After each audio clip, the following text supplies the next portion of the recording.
झाल्या मार्चनंतर आमच्या सत्ता दिली तर आम्ही एक ठेव सभासदांना भेट वस्तू म्हणून 1 कोटीच्या वर चेअरमनने आम्ही तरतूद केली. मग 25 रुपयाचा शेअर असू दे त्याला 1000 बसेल, 900 बसेल, 1200 बसेल, 1.25 कोटीपर्यंत तरतूद केली. ही जर रक्कम वाटायला आणि सभासदाला पोचायचं झालं तर हे पॅनेलच आलं पाहिजे. कबची हे चिन्ह मी मांडतो का थोडक्यात मी सांगतो.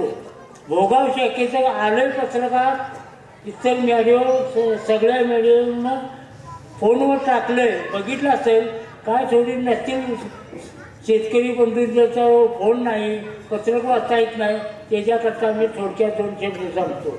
भोगाव शाखेत आल्या आम्हाने थोड्या मॅन्युअलने बोलून आबाच्याला मी सेवकाच्या चेअरमन आम्हाने सांगितलं की बोगस प्रकरण झाल्या आणि ती कोणी केली तर माजी चेअरमन त्याच्या भाच्यानं नातलगाने केली. आम्ही गेलो सकाळी चेअरमन साहेबांना म्हणलो आम्हाला गाडीची व्यवस्था करा, आम्ही जातोय. आम्ही लोक आम्ही ते बँक उडायच्या आधी 9 वाजता तिथं आलो. बघितली सगळी कागदे.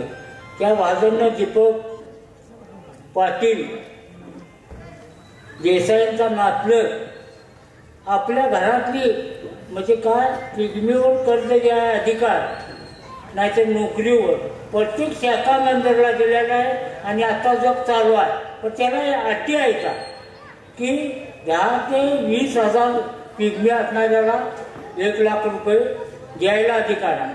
जसं कोण डॉक्टर असेल नाही तर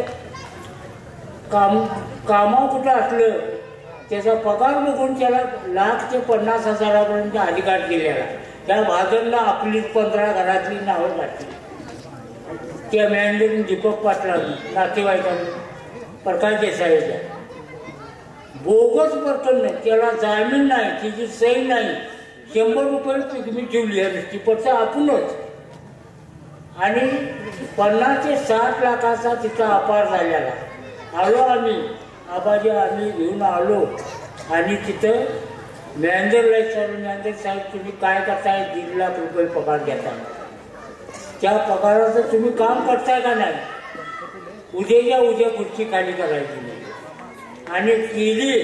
आम्हाला शिव नाही त्यावेळेला जाधव साहेबाला मी त्या खुर्चीवर बसवलं. महेशचा साहेब म्हटला व्यवहार मोठा आहे हे आपल्याला पेरणार नाही कोणती शिवा. आम्ही जाहिरात दिली. पवार साहेब आम्ही तिथे नेमणूक केली. पवार साहेब चेअरमन आम्ही संचालक बसलो. ठेवी वाढायचं तर काय करायला पाहिजे. प्रत्येक शाखा मॅनेजरला आम्ही टार्गेट दिले एवढी ठेव तुझी झाली तर पाहिजे. मॅनेजर असेल क्लार्क असेल शिपाई असेल त्याची ठराविक रकमाची टार्गेट दिली आणि टार्गेटप्रमाणे नाही दिलं तर पगार थांबविणार तुमचा बुडविणार नाही. बरोबर त्या टार्गेटप्रमाणे सगळे मॅनेजर क्लार्क सगळी प्रत्येक गावगाव फिरली. आम्ही स्वतः चेअरमनची जास्ती सेवाचा वाटा ठेव गोळा करा आणि मग त्या या नैसर्गिक ठेव गोळा झाली. माझी चेअरमन म्हणतोय आबाळानं बदली होती का त्याला काहीतरी कार्य करायचं लागते. तसंच बालिके शाखेचा आणि त्या भोगाव शाखेचा आम्ही नामांकित ED पाटील म्हणून वकील आहे बोलवून घेतला.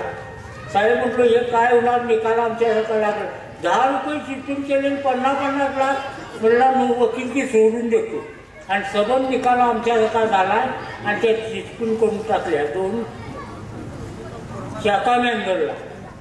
इतर तसंच एका नामांकित डॉक्टरची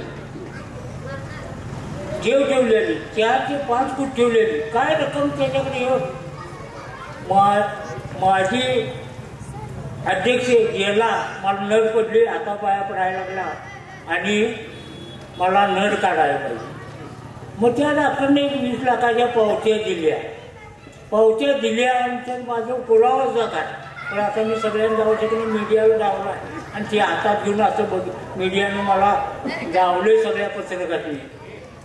त्या पावत्या त्याच्यापेक्षा व्याज द्यातून पावत्या आम्ही तोट्यात आहे दिसायला. आम्ही चेअरमन आम्ही बोलवून घेतले नामांकित एका डॉक्टरला आणि त्या मोडणाऱ्याला, नाहीतर ह्या पावत्यामधले पैसे भरता का मोडू, त्यांनी भरायला काय जमलं नाही माझ्या अध्यक्षाला आणि पावत्या मोडून त्या खाते नील करून टाकले.